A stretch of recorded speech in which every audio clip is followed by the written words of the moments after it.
Bonjour les amis, quatrième vidéo, aujourd'hui de présentation, d'ouverture de vinyle. Alors, je voulais remercier ceux qui ont regardé mes 3 précédentes vidéos.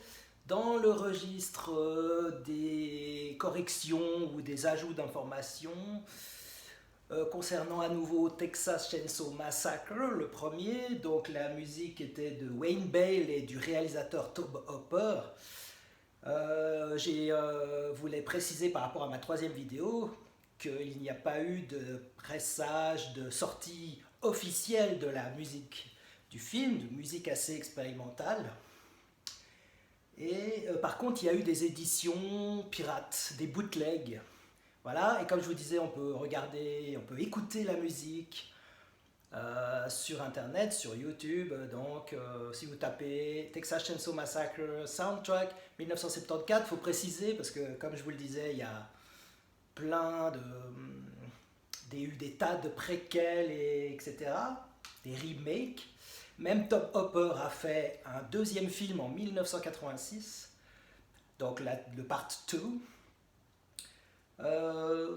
J'ai eu la surprise en regardant le site de Waxwork de constater qu'il y avait eu une musique du feuilleton Netflix. Alors moi je ne connais pas Netflix, seulement les collègues ou des amis m'en ont parlé, mais moi je n'ai pas.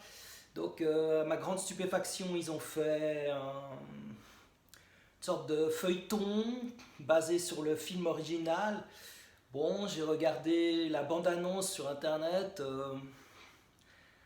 ça a l'air sympathique, intéressant, mais bon, on voit par exemple on voit Leatherface qui atterrit dans un bus comme ça avec des gens dedans, avec sa tronçonneuse et son air pas très engageant, et les jeunes gens sont là et ils sortent leur portable et ils ont l'impression que c'est une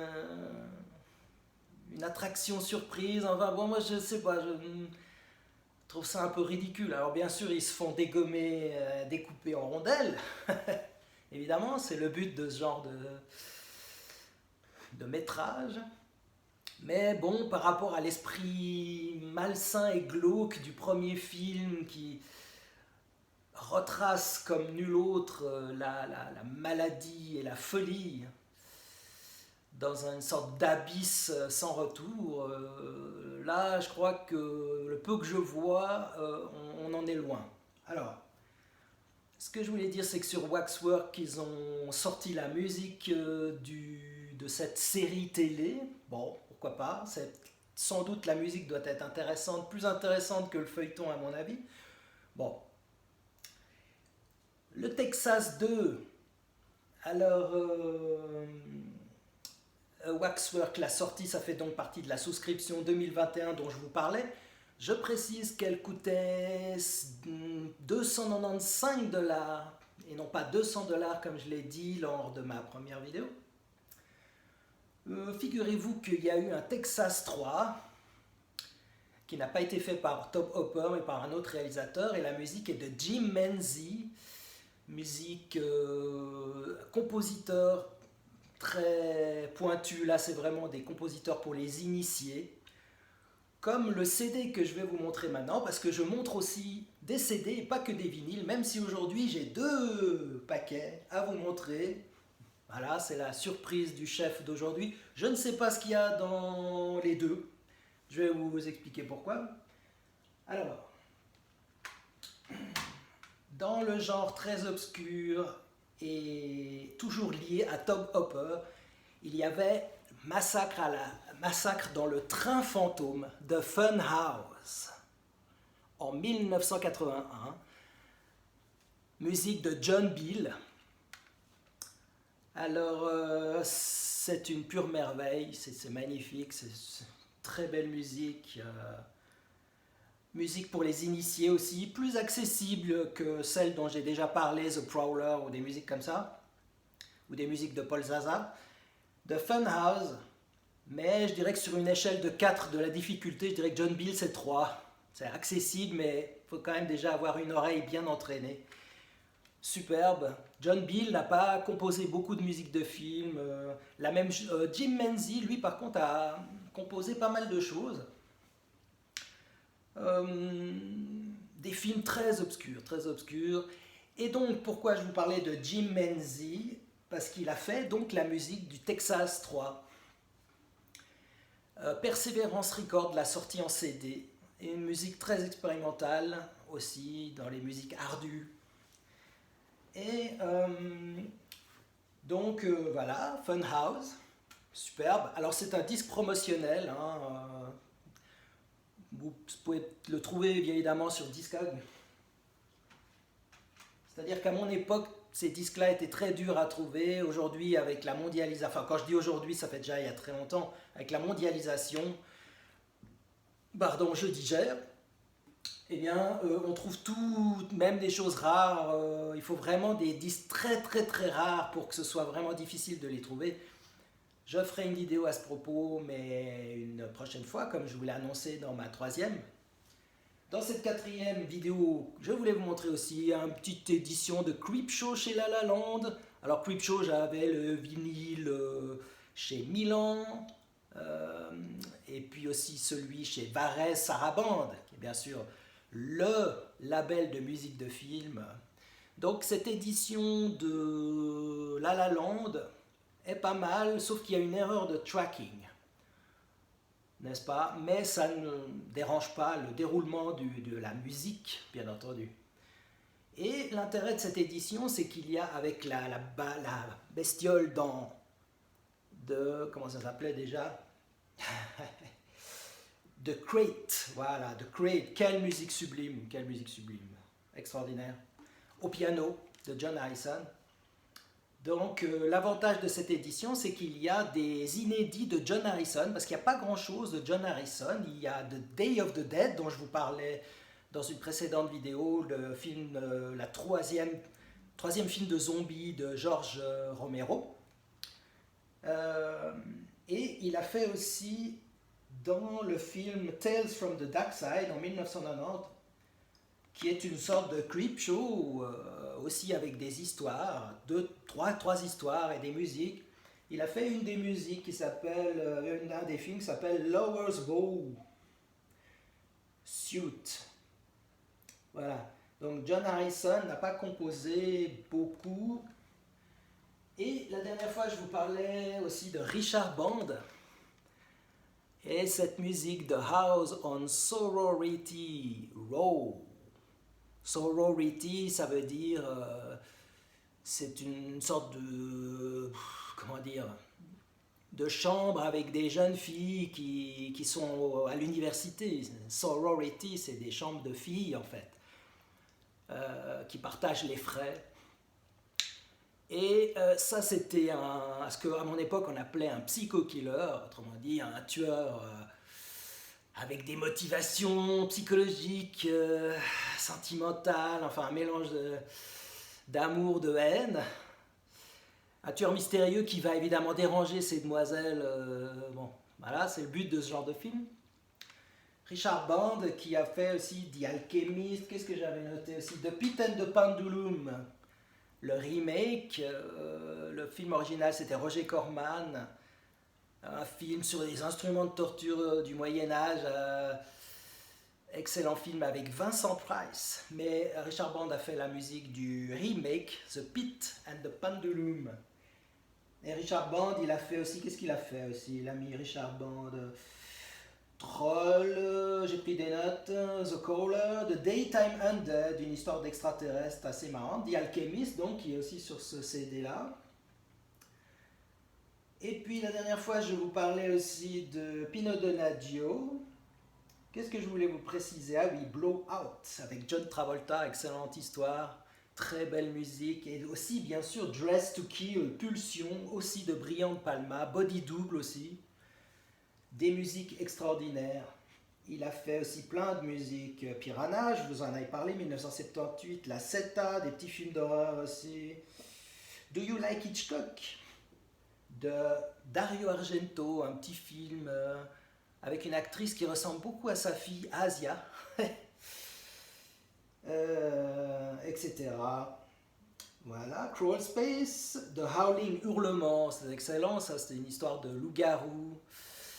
Donc, avec une transformation très impressionnante pour l'époque, 1981, comme dans Le Loup-garou de Londres, euh, où là aussi il y a une transformation incroyable pour l'époque. Les effets spéciaux d'époque sont des fois, quand on les revoit aujourd'hui, vraiment incroyables. Le talent et le génie des mecs qui faisaient des effets spéciaux, comme dans The Thing de John Carpenter, extraordinaire. Encore aujourd'hui, quand on voit ça, on se dit, mais quel talent, n'est-ce pas? Quel talent musical, cinématographique, effets spéciaux, et j'en passe, c'est des meilleurs. Bon, alors à part ça, qu'est-ce que je voulais vous dire? Je crois que j'ai rien oublié dans mes superbes notes extraordinaires. Oui, alors, donc, concernant Waxwork, alors j'ai reçu un paquet Waxwork aujourd'hui. Ah ouais, encore un. Alors figurez-vous que j'ai eu un... Donc non, théoriquement, alors je vous ai raconté mes embrouilles avec Paul Herzog. Donc pas lui en personne, bien sûr, mais avec les musiques de films, de Bloodsport. Et donc ensuite, je m'attendais à recevoir Carrie, donc du coup j'ai reçu un deuxième Bloodsport que je vous ai montré lors de ma précédente vidéo. Et dans le même temps, quasiment, ils ont sorti coup sur coup les deuxième et troisième de la souscription avec Carrie et Texas 2. Alors j'ai cru qu'en recevant ce paquet, je me suis dit ça va être Carrie. Mais dans le même temps, quasiment un ou deux jours après, je reçois un avis de la poste puisque des fois il y a la douane qui s'en mêle, et la douane des fois elle retient des paquets très suspects, hein, avec des vinyles dedans, c'est très suspect. Hein, franchement, il faut qu'ils fassent des enquêtes, les mecs. Hein. Bon. Alors ils m'envoient un papier en me disant, oui, nous avons un colis là, Waxwork avec Carrie, il faut que vous nous donniez, on vous demande des précisions. Alors écoutez, je leur ai répondu, je leur ai dit, écoutez, c'est une souscription, voilà, ça coûte $300, 295 plus précisément. Il y a 5 vinyles plus des objets, et ça en fait partie. Alors si vous voulez bien me l'envoyer, ça serait sympa. Je leur envoie une copie d'un mail Waxwork qui dit, voilà, on vous l'envoie. Parce qu'en plus, eux, ils ne mettent pas de prix ni rien. Alors j'ai mis le prix qu'il y avait sur le site internet, le prix de Carrie, qui doit être, si ma mémoire est bonne, $36 ou quelque chose comme ça, ou 38. Donc du coup, dans ce paquet Waxwork, je ne sais pas ce qu'il y a dedans, s'il y a Carrie ou Texas 2, ou rien, ou autre chose. Alors on va voir ça tout de suite maintenant, si vous êtes d'accord. Ok? Bon. Alors, je vais ranger mes super notes. J'essaye d'improviser, etc. Je vous l'ai déjà dit. Une languette, hein, vous commencez à avoir l'habitude. Voilà. C'est de la défloration. Ah, il faut le dire, c'est vraiment... Alors, les âmes sensibles, n'est-ce pas, doivent s'abstenir. Hein? Évidemment. Le cutter, il est là. Voilà. Ça se répète quand même d'une vidéo à l'autre, non? Ça m'inquiète un peu, quelque part. Moi, je ne sais pas. Bon, alors...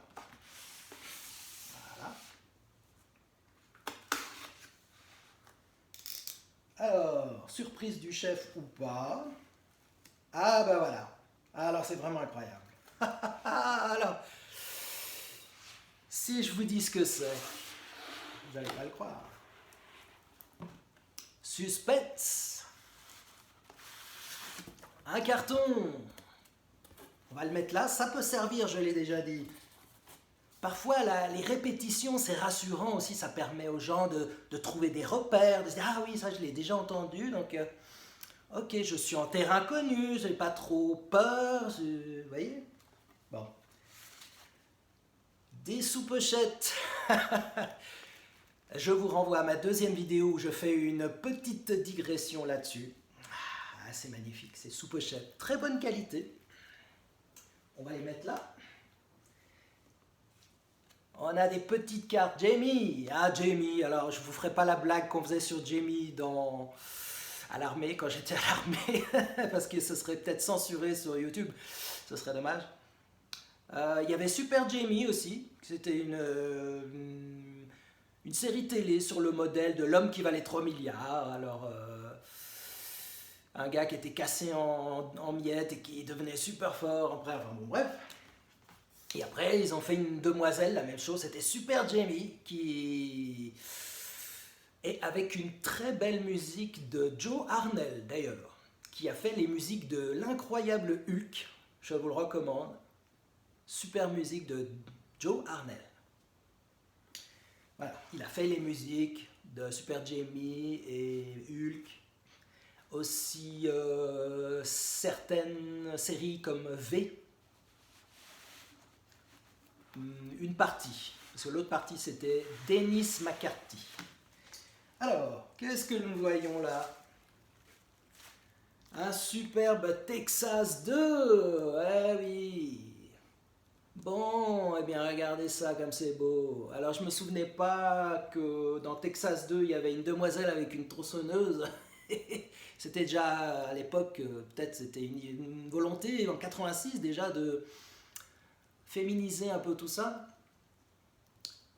Alors le Texas 2, par rapport à ce que je m'en souviens, de ce que je me souviens de cette expérience cinématographique, c'est pas le film du siècle, hein, c'est une espèce de pantalonnade, rien à voir, enfin quasiment avec le premier film en 74 qui chef-d'œuvre coulé dans le marbre, qui a marqué son temps à jamais. Mais d'ailleurs, c'est pour ça que justement je vous parle de Netflix. Ils font un remake, énième remake avec une série. C'est cette nostalgie, sans arrêt on revient aux classiques, on les refait, on les refait, on les retravaille, on fait des remakes, des préquels, des reboots, des séries télé, parce que les originaux restent souvent infranchissables, ils sont incopiables, on peut pas faire mieux, donc on revient sans arrêt à l'origine, c'est comme ça.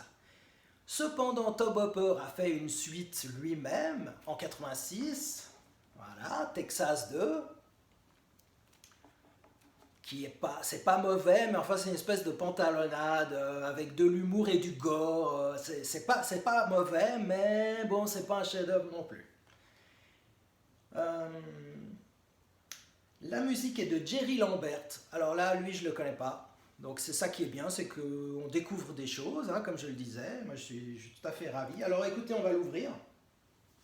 Parce que je bavarde, et j'ai un deuxième paquet à vous montrer en plus. Vous êtes gâtés aujourd'hui, c'est la totale. Hein. Alors, on va essayer de faire attention. Vous me connaissez, je fais attention. Voilà. On fait une petite ouverture comme d'habitude, en faisant attention. Donc ça c'est l'édition Subscriber. Alors je soupçonne Waxwork de ne m'avoir pas envoyé la version Subscriber pour Alice Sweet Alice, qui était un vinyle bleu ciel.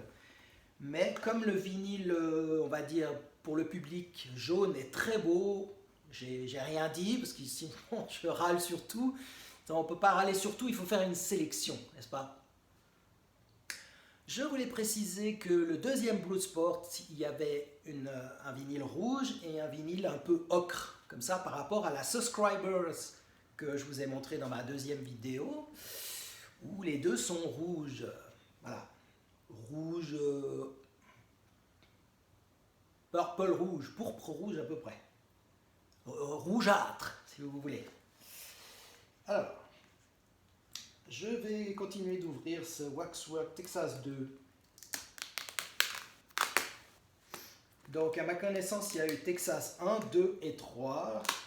Le 3 a été fait par un autre réalisateur, pas par Tobe Hooper, évidemment. J'ai jamais vu encore, j'ai déjà vu la cassette vidéo sur internet ou comme ça, mais je suis jamais tombé sur ce Texas 3. Bon, ça peut pas être pire que le 2 en tout cas, à mon avis, ça doit être tout aussi bien, voire mieux. Bon, ceci dit, dans le 2, il y a quand même quelques scènes assez croquignolesques, hein, notamment Leatherface qui offre à sa entre guillemets fiancée, c'est plutôt une jeune fille qui l'a capturée et qui a pas trop le choix. Elle se dit, bon, je vais essayer de pas trop énerver le bonhomme, on va composer avec. Et Leatherface, dans un grand élan romantique, offre un visage découpé à sa fiancée. Et quand on voit la tronche qu'elle fait, ben, c'est clair que... Alors elle prend le visage comme ça dans ses mains. Et super cadeau, vraiment. La Saint-Valentin à la Leatherface. Alors ça, c'est assez rigolo. Il y a aussi une scène avec une course-poursuite. La Fast and Furious de l'époque avec Leatherface, je pense, qui tient une espèce d'homme qui est à moitié mort, une espèce de poupée ou mannequin, on ne sait pas, avec une tronçonneuse. Enfin.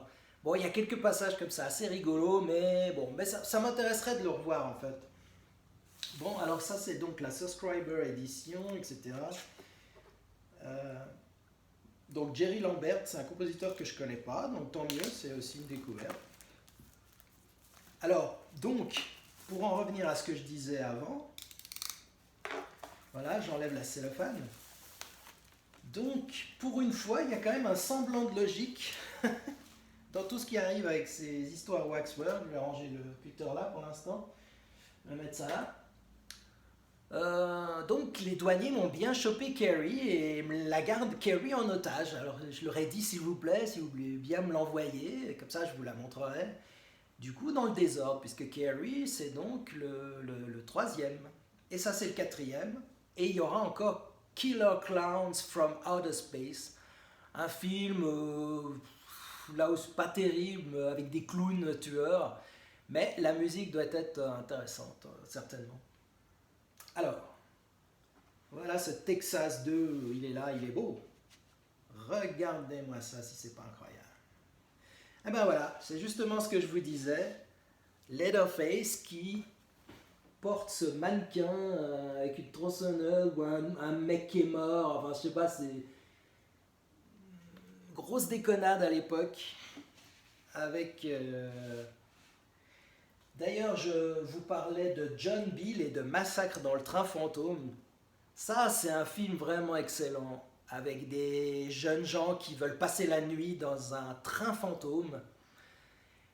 Et évidemment, il va leur arriver des grosses bricoles avec notamment le fils de la proprio qui est, on va dire, un garçon pas comme les autres. Et oui, et quand il va vouloir témoigner d'une certaine exclusivité, d'une certaine affection envers les demoiselles qui sont bloquées avec leur fiancé dans ce train fantôme, ça va ne pas se passer comme il l'aurait espéré. Vous voyez ? C'est dommage. Enfin, c'est comme ça. Alors, donc, qu'est-ce que nous avons là ? Nous avons un premier vinyle. Oh ! Regardez-moi ça. Avec une sous-pochette toute blanche. Alors, il y a de l'électricité statique, même pas. Regardez-moi ça, un très beau vinyle, je dirais rougeâtre, avec des rayures noires et rouges un peu, des espèces de, pas des rayures, je dirais des espèces de circonvolutions. Très joli. Voilà. On va le ranger comme ça. Bon, les petites sous-pochettes là aussi, alors attention à la manutention. On va le ranger, on va le cacher là-dessous. Dans le premier, nous avons aussi, comme très souvent, l'histoire du score, c'est-à-dire de la musique du film, en anglais, the score. The score en anglais qui veut dire plusieurs choses, le score en sport, mais ça veut dire aussi la musique du film. The soundtrack, the score, the music score. Donc le repas dans Texas Chainsaw Massacre, c'est un peu une espèce de tradition avec bien sûr les pires dégénérés qui soient en train de bouffer des gens qu'ils ont kidnappés. Mais pas que. Donc voilà, je vais remettre ça là. Hop. On va sortir le deuxième vinyle, puisque j'ai déjà beaucoup parlé, mais bon, aujourd'hui je suis bavard. Pourtant j'essaye d'être concis. Voilà. Nous avons le deuxième vinyle. Ouh, il a l'air superbe. Ah, là, il y a de l'électricité. Ah non, il n'y en a pas. Regardez-moi ça. Alors ça, vraiment, je trouve superbe. Superbe violet. J'adore ces couleurs violettes. Avec un peu de blanc comme ça. C'est magnifique. Superbe. Superbe, superbe vinyle. Il est beau, hein. Il est plat. Ça a l'air d'aller. Alors, il est magnifique, superbe, splatter, violet. Alors, je vais remettre ça dans les pochettes.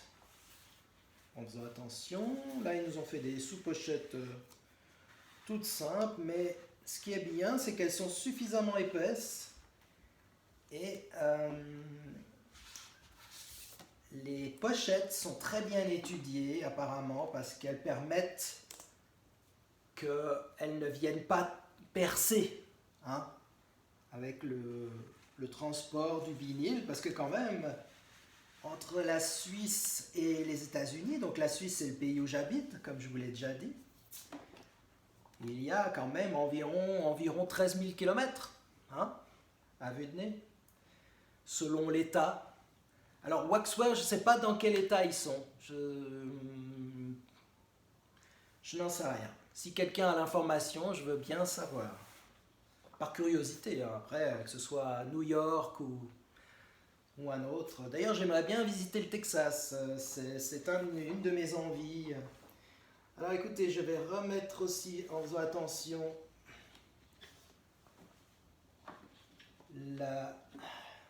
l'indication. Je ne suis pas très doué, hein. On va faire attention. On va remettre le superbe repas. C'est plutôt cauchemar en cuisine qu'autre chose.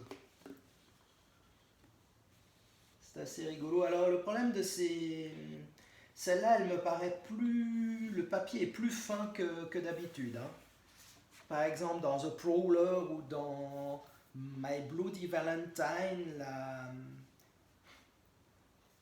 cette feuille explicative était plus épaisse.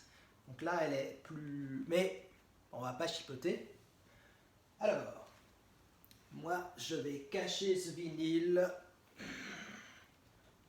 ici. Voilà. Et si vous avez encore un petit moment, eh bien, on va ouvrir le deuxième paquet que j'ai reçu.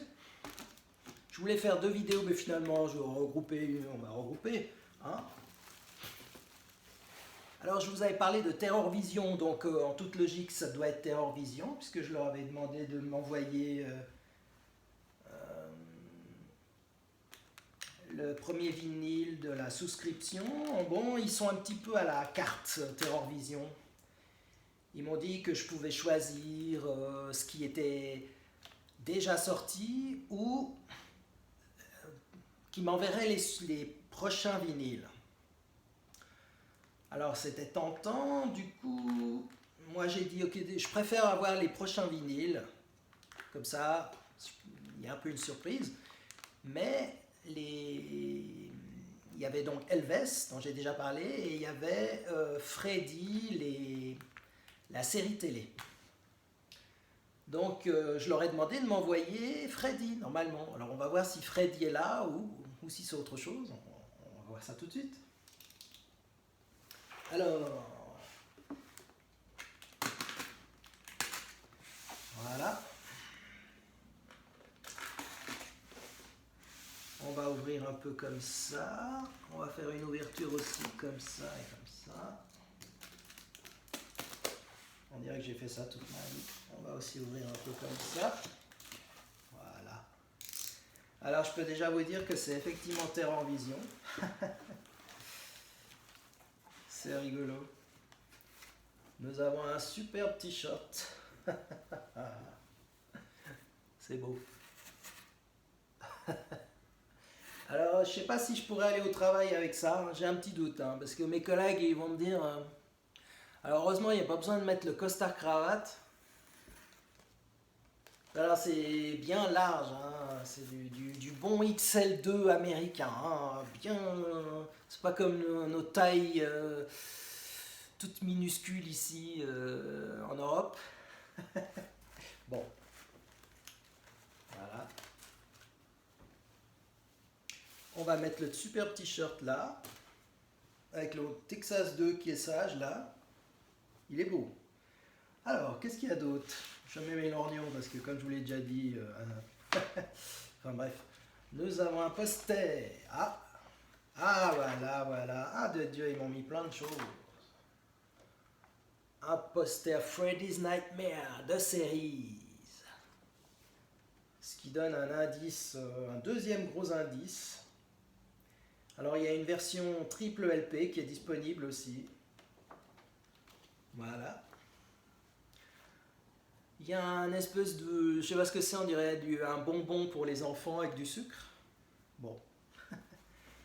Il y a une page de bouquin, alors je sais pas si c'est exprès, mais enfin... Une histoire de zèbre. Il y a des choses bizarres dans la vie. Enfin, bon. Il y a des petits objets sympathiques. Voilà. Des petites cartes de remerciement comme avec Waxwork. Un autocollant. Je ne vais pas le mettre sur le mur parce que la proprio de l'appart ne serait peut-être pas très contente. Et voilà ce fameux disque. Voilà Freddy's Nightmare. Freddy's Nightmare.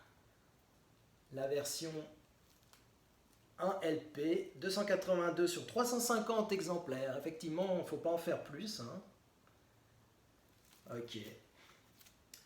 Alors voilà, on va virer le paquet. J'entasse les paquets. Voilà ce Freddy's Nightmare. Alors, concernant Freddy, les griffes de la nuit, la première musique est de Charles Bernstein, un compositeur que j'aime beaucoup, beaucoup, qui est très fort, qui a fait The Entity, en français c'était L'Emprise, qui a fait Cujo, cette histoire aussi de Stephen King avec un Saint-Bernard qui pète les plombs et qui attaque toute une famille. Ah, c'est le contraire de Beethoven, donc Beethoven, le film où Saint-Bernard est tout gentil et fait des grosses papouilles à tout le monde. Charles Bernstein, un compositeur extraordinaire, il a fait aussi L'Ami Mortel, Deadly Friend, superbe film, Enslavement. Charles Bernstein est un compositeur très très doué, très mélodique. Je vous suggère d'explorer sa discographie. Ensuite, il y a eu Christopher Young, qui est aussi un compositeur plein de talent. Il a fait des musiques mythiques. Christopher Young, donc, a fait La Mouche, La Mouche 2, plus précisément. La Mouche 1, c'est Howard Shore. Il a fait donc Freddy's Revenge, le deuxième Freddy, et plein de films Hellraiser 1 et 2. Mythique musique, un compositeur. Alors lui, il a une très vaste discographie. Hein. Christopher Young, il a été Pranks, Defcon 4, j'en passe et j'en passe. Très bon compositeur. Species, autrement dit La Mutante, c'est un film très rigolo avec une très belle blonde qui courait après tous les hommes pour se copuler avec, c'était très rigolo. Bref, Christopher Young. Ensuite, Angelo Badalamenti a fait le troisième, Freddy, qui est très connu pour Twin Peaks. Il a fait une très bonne BO pour le Freddy 3. Freddy 4, c'est Greg Safran, un compositeur pas très connu. Là, lui, c'est un compositeur pour initier, un peu comme Jim Menzie, dont je vous ai parlé, John Beal, des compositeurs comme ça qui font des musiques... Vraiment pour, je dirais que c'est le niveau des initiés, c'est-à-dire très très peu de gens, même au sein des gens qui aiment la musique de film, là c'est vraiment un peu le cercle secret de la musique de film. Craig Safran, qui a fait donc le Freddy 4. Freddy 5, c'est Jay Ferguson, pareil, compositeur obscur, il a fait une très bonne BO pour le Freddy 5.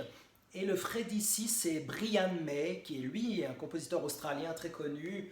Il a fait Mad Max, Patrick, Mad Max 1 et 2, c'est mythique, super musique, légendaire, vraiment légendaire. Brian May, compositeur australien, il a fait ce film avec le bateau là qui disparaît aussi, c'était formidable. Donc voilà les Freddy, il y a eu 6 Freddy, il y a eu un 7e Freddy, Freddy sort de la nuit, mais là je me souviens pas le compositeur, j'avais pas la BO, bon j'ai quand même les 6 premiers, c'est déjà pas mal. Et à l'époque, ils avaient fait aussi une série télé qui moi m'avait complètement échappé en fait. Mais comme Terror Vision est spécialisé dans des BO, c'est leur créneau, la BO super obscure. Alors par exemple, Waxwork, eux, ils ont réédité Shud, qui est déjà un petit film d'horreur. Vraiment, faut déjà avoir une vaste culture dans les films d'horreur un peu obscurs d'époque.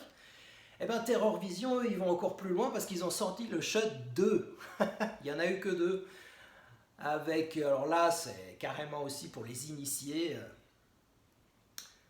Shud d'ailleurs je vous le recommande mais j'essayerai de choper le vinyle si je peux et puis si je peux du coup je vous le montrerai. Alors on va ouvrir ce Freddy's donc qui est la série télé. Alors je sais pas quel était le compositeur, je vais essayer de vous trouver l'information. On va ouvrir la bête. Tac. Robert Englund qui était l'acteur qui jouait Freddy était très bon. Il était dans la série V. Je ne sais pas si vous vous souvenez de cette série V. Donc il y a eu 2 séries originales avec un magnifique thème de Barry Devorzon. Superbe musique de Barry Devorzon qui a fait le générique de V. Alors je ne sais plus si c'était la première ou la deuxième série de V. Moi, selon mes souvenirs, je pense que c'était la première. Barry Devorzon qui a fait des musiques superbes pour The Warriors, les guerriers de la nuit, cette histoire de gang qui s'affrontent à New York, je pense. Un film incroyable et une très belle musique de Barry Devorzon. Alors, V, il y a eu Denis McCarthy, qui était un compositeur de musique de télévision très bon, dont je vous ai parlé avant, qui a fait donc les musiques de V et notamment de V. Je ne peux pas me rappeler de tout, n'est-ce pas? Alors qu'est-ce que nous avons là? Ah, ils ont sorti le vinyle, d'accord. Je veux dire la sous-pochette. Voilà la sous-pochette. Freddy, voilà la série. Alors par contre là, il y a de l'électricité statique à fond les manettes, mais c'est pas grave. Du coup, on va faire une incrustation très très très délicate. Comme ça, voilà. Oh, regardez-moi ce superbe vinyle crème, blanc crème avec des nuances de jaune, principalement jaune, jaunâtre, orangeâtre. Très beau, superbe. Alors, qui est le compositeur? Pour l'instant, on ne le sait toujours pas. Peut-être qu'il y a eu plusieurs compositeurs. Je vais essayer de vous trouver l'info. Voilà. Sinon, au pire, je vous le dirai. Alors, nous avons Nicholas Pike, qui a donc composé Shud 2, justement, et Gary Scott. Alors, Gary Scott, je ne le connais pas du tout, donc c'est ça, comme je vous ai dit, moi j'aime bien aussi découvrir des choses. Alors c'est bien, ils ont sorti la sous-pochette et ils l'ont scellé avec la pochette. Alors ça c'est bien, ça évite que les tranches soient percées. Voilà, regardez-moi ça. Alors je me souviens pas du tout de la série, enfin si, je me rappelle qu'à l'époque il y avait une série, mais je ne sais plus si j'ai vu des épisodes ou pas. Donc Nicholas Pike, Gary Scott, Randy Tico et Junior Homrich. Alors, il n'y a que Nicholas Pike que je connais et encore 2 noms seulement. Comme je vous ai dit, c'est lui qui a fait Shud 2. Donc voilà, c'est cool. Avec les griffes là, avec bien sûr son t-shirt pourri à Freddy. Voilà. Et voilà, derrière. Alors là, c'est un petit peu plié, mais enfin, on va pas trop chipoter. Ça va aller. C'est très beau. Voilà pour ce premier Terror Vision. Je vous remercie beaucoup pour ceux qui ont la gentillesse de m'écouter. Je vous ai promis une vidéo sur mes VHS, je vais la faire prochainement, ainsi que sur des musiques autres que d'horreur, d'épouvante. Je ferai ça prochainement aussi. Merci infiniment et à bientôt.